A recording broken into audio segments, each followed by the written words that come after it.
अन्याय, अत्याचार जो भी कहें, इसको हमको जानना समझना है कि हम अगर अपने आराध्य की पूजा करते हैं, हम कोई भी विश्वास में अपने आस्था को, मन को लगाते हैं, ये आपका व्यक्तिगत तौर से श्रद्धा है, अधिकार है, उसको करना चाहिए सब। लेकिन अगर किसी आदमी पर इस नाम से अत्याचार हो कि वो मेरे से अलग सोचता है, मेरे से अलग विश्वास करता है, ये न सिर्फ उस आदमी के साथ अन्याय है, बल्कि ये भारत के संविधान के साथ बहुत बड़ा अन्याय है। क्योंकि भारत के संविधान में जो मौलिक अधिकार दिया गया है, उस मौलिक अधिकार में धर्म की स्वतंत्रता को चिन्हित किया गया है कि भारत के प्रत्येक नागरिक अपनी मर्जी से, अपने ढंग से वो आस्था, विश्वास, आराधना को मानेगा, चाहे वो भगवान को माने ना माने, चाहे वो हिंदू हो, बौद्ध हो, जैन हो, सिख हो, मुस्लिम हो, ईसाई हो, जो भी हो, वो इसका पूरा उसको पूरा अधिकार है। और सिर्फ मामूली कानून से नहीं है, बल्कि मौलिक अधिकार है, जो फंडामेंटल जो राइट्स होता है, उसको बदलने का अधिकार न संविधान को है, न देश के संसद को है। बाकी चीज़ों में और संविधान में संशोधन हो सकता है, हुआ भी है, 100 से ज़्यादा संशोधन हो चुका है इस 70 सालों में, लेकिन मौलिक अधिकार को आप छू नहीं सकते। अब सवाल ये उठता है कि ऐसा क्या हो गया कि आज मौलिक अधिकार को छूने का हिम्मत लोग कर रहे हैं। पहले भी करते रहे हैं, लेकिन पिछले अभी 5-7 सालों में ये धारणा बन गया देश में कि ये संविधान को ही खत्म कर दिया जाए जिसमें मौलिक अधिकार लिखा हुआ है। तो कौन लोग हैं वो? हम आप जो है सिर्फ परमेश्वर को याद करते बैठे रहेंगे तो जान नहीं पाएंगे। हमें कानून को और देश में जो राजनीति है उसको भी जानना जरूरी है।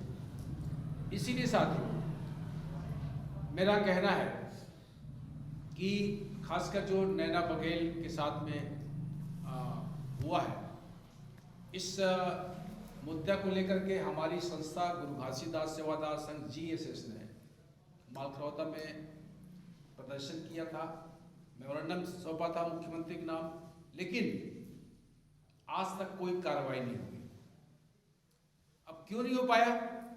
इसका कारण ये है कि हमारा जो ताकत है, जो हम शासन प्रशासन को ताकत दिखा सकते हैं, वो ताकत हम पैदा नहीं कर पाए। पैदा नहीं कर पाए उसके पीछे कारण यही है कि हमारी जो संगठनिक एकता है, मजबूती है, वो नहीं बन पाया। बहुत लोग ये भ्रम में जीते हैं कि मैं फला नेता हूँ, मैं फलाने पार्टी का हूँ, कि मैं बहुत बड़ा धनवान हूँ, मैं बहुत बड़ा बलवान हूँ, तो मेरे साथ कौन अत्याचार करेगा? ऐसा जो सोचता है वो निरा मूर्ख है। नंबर 1 का नंबर मूर्ख है, या तो वो मूर्ख है या अनजान है, या फिर जानबूझ के वो ऐसा बोल रहा है लोगों को बेवकूफ बनाने का। देखिए, आज भारत के अंदर में जितने भी राज्य हैं, चाहे केंद्र की सरकार हो चाहे राज्य की सरकार हो, वो ऐसा कोई सरकार नहीं है जो मौलिक अधिकार को उल्लंघन करके किसी को दबा सके, सता सके। अगर कोई सता रहा है, नैना बघेल के घर में घटना हुआ, आपकी ताकत कहां गया था? क्यों भाई, राजनीतिक नेता, कहां गया ताकत तुम्हारा?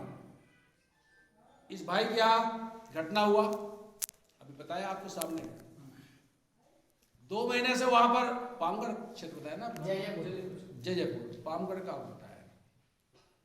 आप सामान्य चीजों को, एक नागरिक को अधिकार है कि वो रोड में चल सके, कब्रिस्तान में अपने मुर्दा को दफन कर सके, कुआं से पानी पी सके, नल से पानी पी सके, उसको आप जो सिविल राइट है उसको आप मना कर रहे हो। इसका मतलब है आपके दिमाग में क्या चल रहा है कि आपका कोई कुछ नहीं बिगाड़ सकता। और सही बात है, ये नहीं बिगाड़ सकता। इसका दोषी कौन है? सरकार बोलते हैं, सरकार का कोई दोष नहीं है। सरकार तो आपने बनाई इसलिए है कि वो आप पे डंडा चला सके। अब जिसको आपने नौकर बनाया है, उस सरकार को नौकर बनाया है कि ये हमारी रक्षा करेगा, संविधान की रक्षा करेगा, वो नहीं कर रहा है ऐसा, तो क्या किसका काम है उसको नौकर को ठीक करने का? मालिक का काम होता है। हम आप मालिक है ना, देश की सरकार को चलाना तब नौकर होता है।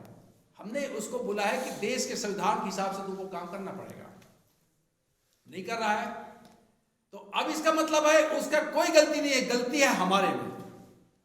हम अगर ताकतवर नहीं बन पा रहे हैं, हम सिर्फ आरती कर रहे हैं, शंख बजा रहे हैं, धुनी रमा रहे हैं, तो दोस्तों ये गलती जो है उस सताने वाले की नहीं है, जो हम सताए जा रहे हैं उन लोगों की गलती है। इसलिए हम ये संदेश देने आए हैं कि जैसे आप आज यहां बैठ के चर्चा कर रहे हैं, प्लीज प्लीज आप जरूर करिए, आप अपने घरों में करिए, अपने चर्च में कीजिए, मंदिरों में करिए, घंटा बजाइए, पूजा करिए, कोई किसी को ऑब्जेक्शन नहीं हो सकता, क्योंकि वो आपका अधिकार है। लेकिन अगर आपके साथ अन्याय हो रहा है, अत्याचार हो रहा है, आप उसका विरोध नहीं कर रहे हैं, इसका मतलब यह है आप दुश्मन को बढ़ावा दे रहे हैं।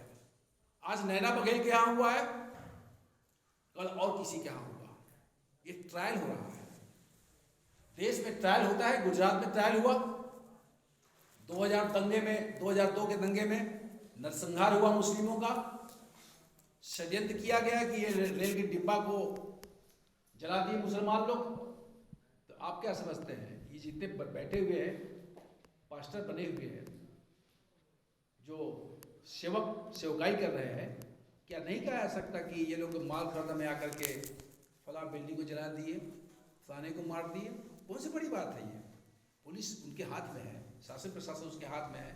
आपको कहा जाएगा आप हत्यारे हो, आप रात दिन प्रार्थना कर रहे हो मैं हत्या क्या, मैं कोई जीव को ना मारूं, लेकिन उसके हाथ में ऐसा षड्यंत्र का डंडा है, वो आपको साबित कर देगा।